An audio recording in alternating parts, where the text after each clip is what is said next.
பரவாயில்லை, எதிர்காலத்தில் மிகச்சிறந்த நான் வருவேன் என்று. ஆனால் அவர் ஒரு விஞ்ஞானியாக மலர்ந்தார். இந்தியாவில் மிகப்பெரிய அணு ஆயுத புரட்சியை செய்தார். அதனால் உலகம் முழுவதும் அவர் அறியப்பட்டார். அவரை தேடி வந்தது இந்தியாவுடைய என்ன பதவி? நான் யாருக்கு புரிந்து கொண்டீங்களா இல்லையா? ஜனாதிபதி பதவி இல்லையா? அவர் வந்தபோது அவர் தொடர்பு கொண்டது மாணவர்களோடும் ஆசிரியர்களோடும் இளைஞர்களோடும் தான். நல்லா தெரிஞ்சுங்க. He spent most of his time during the presidency. Whenever he goes, he meet the students, teachers. ஏன்னா இந்த இந்தியாவுடைய எதிர்காலம் அவருடைய கையிலையும். நேருஜி ஒரு முறை அவருடைய மகள் இந்திரபிரஸ்தா அவர் படித்துக் கொண்டிருக்கும்போது நேருஜி சிறையிலிருந்து ஒரு கடிதம் எழுதுகிறார். 3 அட்வைஸ் சொல்றார். அன்றாடம் ஆசிரியர் சொல்லக்கூடிய வீட்டு பாடத்தை செய், ஆசிரியருடைய ஆலோசனையின்படி நட, அதே போல பள்ளியில் நல்ல பெயரை நீ வாங்க வேண்டும், நீ எதிர்காலத்தில் இந்தியாவிலே எல்லோரும் பேசப்படக்கூடிய ஒரு பெண்ணாக வர வேண்டும் என்று நேரு தன்னுடைய மகளுக்கு கடிதம் எழுதினார். அதில் கடைசியாக சொன்னார், the destiny of this country is decided in the classroom என்று.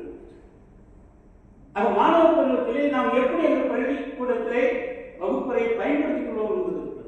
கடைசியாக நீங்க முடிக்கும் போது சொல்லுங்க, மாணவன் நிறைய இருக்கிறதுனால இந்த மைண்ட் பவர் எல்லா விஷயத்தையும் எப்படி மனசில் வச்சுக்கிறது அப்படிங்கிற ஒரு டிப்ஸ் நான் கொடுக்குறேன். இந்த சப்ஜெக்ட் முடிச்சுட்டு அவங்க நான் கொடுக்குறேன். என்னுடைய ப்ரெசன்டேஷன் கொஞ்சம் லேட் ஆகிடும். ஸோ அதனால இந்த மாணவர்கள் நம்ம கிடைக்காத ஒன்று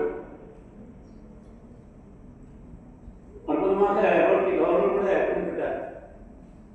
கண்ணதாசன் பாடல் சொன்ன மாதிரி, குரங்குகள் போலே மரங்களின் மீது தாவி திரிந்தோமே, உயிர்களைப் போல இரவு பகலும் கூவி திரிந்தோமே, வரவில்லாமல் செலவுகள் செய்து வாழ்ந்திருந்தோமே, வாழ்க்கையின் துன்பம் அறிந்திடாமல் வாழ்ந்திருந்தோமே.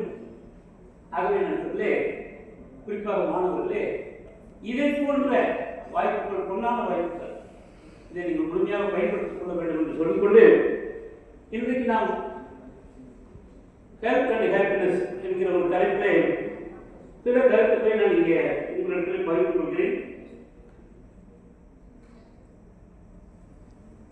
இதில் இருக்கிறது யாருன்னு உங்களுக்கு தெரியும் இல்லையா? தெரியுமா தெரியாத? ஓகே, இப்போ இந்த ட்ராக் ஞாபகம் வச்சுங்க. நான் கொஞ்சம் வேகமாக வந்துட்டு பின்னாடி அதனுடைய கண்டென்ட்டுக்கு உங்களுக்கு எக்ஸ்பிளைன் பண்ணுறேன். எல்லாரும் ஒரு ட்ராக் ஓடிட்டு இருக்கணும். லைஃப் இஸ் கொஞ்சம் சொல்லுங்க.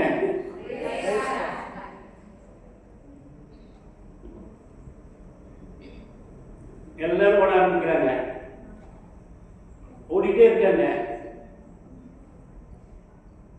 ஜெயிக்கிறதுக்கு ஒரு டைம் இருக்கு இல்லையா? 100 பேர் ஓட ஆரம்பிக்கிறாங்க. எத்தனை பேர் பரிசு வாங்குறாங்க? 3 பேர் தான், ஒரு சிலர் தான் இல்லையா?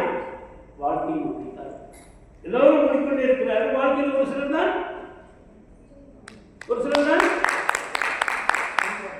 எனக்கு பேச வெற்றி பெறுகிறார்கள். எனக்கு ஸ்டக் ஆகிடும். நீங்கள் கொஞ்சம் ஹெல்ப் பண்ணணும் ஸ்டூடெண்ட்ஸ். அப்படி நீங்கள் பேசுனீங்கன்னா நீங்கள் இங்கே இருக்கீங்க. அண்டர்ஸ்டாண்ட்? Yes sir. ஏன்னா எனக்கு தெரியும் சில விஷயம் உங்கள்கிட்ட தெரிஞ்சுட்டு வருகிறேன். இப்போ நீங்கள் தான் போட்டேன். அப்போ வாழ்க்கை என்ற பந்தயத்திலே எல்லோரும் ஓடிக்கொண்டிருக்கிறார்கள். ஆனால் காலத்தை சரியாக யார் பயன்படுத்துகிறார்களோ அவர்கள் மட்டுமே வெற்றி பெறுகிறார்கள். வெரி குட் இல்லையா? Time is powerful. Time is powerful. You cannot compare the time with anything. தமிழ்ல ஒரு பழமொழி இருக்குது, காலம் கண் போன்றது. காலம் பொருள் போன்றது அப்படின்னு ஒரு பழமொழி இருக்கு இல்லையா? அது பழைய மொழி, வேஸ்ட். அது அந்த காலத்துல உடம்புல பிரதானமான பொறுப்பு கண்ணு. அது போனா கிடைக்காது. ஆனா இன்னைக்கு கண்ணு போனா ஒரு ஆக்சிடென்ட் கண்ணு போனா மறுபடியும் நிற்கிறோம் இல்லையா?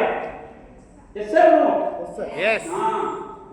பொன் ஒரு கோல்டு ஒரு ரிங் போயிடுச்சு, ஒரு செயின் போயிடுச்சு, அது மாதிரி செஞ்சுக்கலாம் இல்லையா? ஆனால் காலம் போனால் கிடைக்காது, போனால் வராது. போன வராது எது? Life time.